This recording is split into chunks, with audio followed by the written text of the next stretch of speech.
Bench mark ఉంది. ఇప్పుడు కుంభమేళ అది 45 రోజులు జరిగింది, మొన్న 12 రోజులు.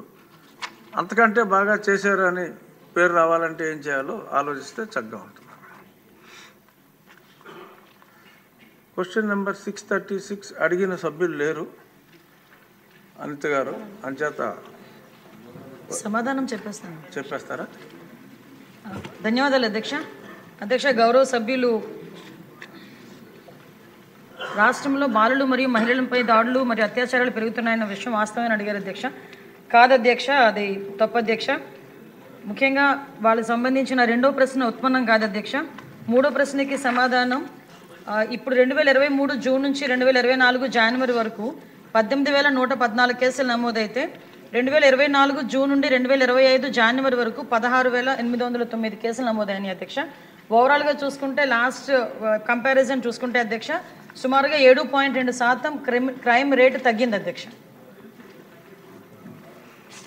క్వశ్చన్ నెంబర్ 730 వంగలపూడి అనిత గారు. ధన్యవాదాలు అధ్యక్ష.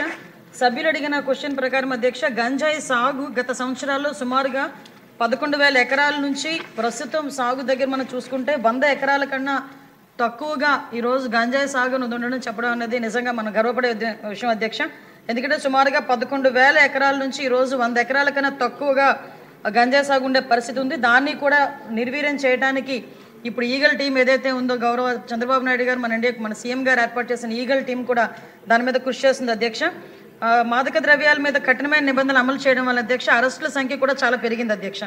లాస్ట్ మనం అబ్జర్వ్ చేసుకుంటే అధ్యక్ష 1/10/2023 నుంచి 31/5/2024 వరకు 1995 అరెస్ట్ అయితే అధ్యక్ష నిందితులు అరెస్ట్ అయితే 1/6/2024 నుంచి 31/1/2025 వరకు 2,513 మందిని అరెస్ట్ చేయడం జరిగింది అధ్యక్ష. మూడో ప్రశ్నకి వర్తించదు అధ్యక్ష.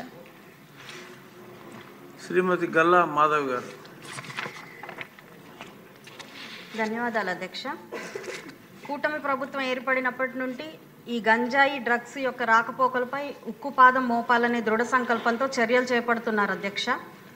అయినప్పటికీ గత ప్రభుత్వ దుర్మార్గ పాలన వలన, వాడి తీరు వలన ప్రతి చిల్లర కొట్టులో సర్వసాధారణంగా చిన్నపిల్లలకు సైతం విచ్చలవిడిగా అందుబాటులో దొరుకుతున్న నేపథ్యంలో ఇంకా వీటికి అడ్డుకట్ట వేయలేకపోతున్నాం అధ్యక్ష.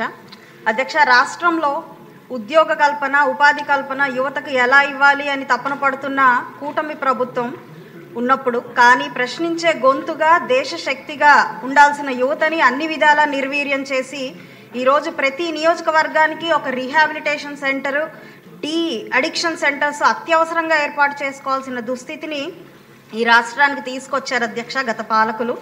అధ్యక్ష, టీడీపీ హయాంలో శివారు ప్రాంతాల్లో చెక్ పోస్టులు, పాట్రోలింగ్ ప్రహారా చాలా సమర్థవంతంగా కొనసాగేవి అధ్యక్ష. గడిచిన 5 ఏళ్లలో ఈ తరహా నిఘాని పూర్తిగా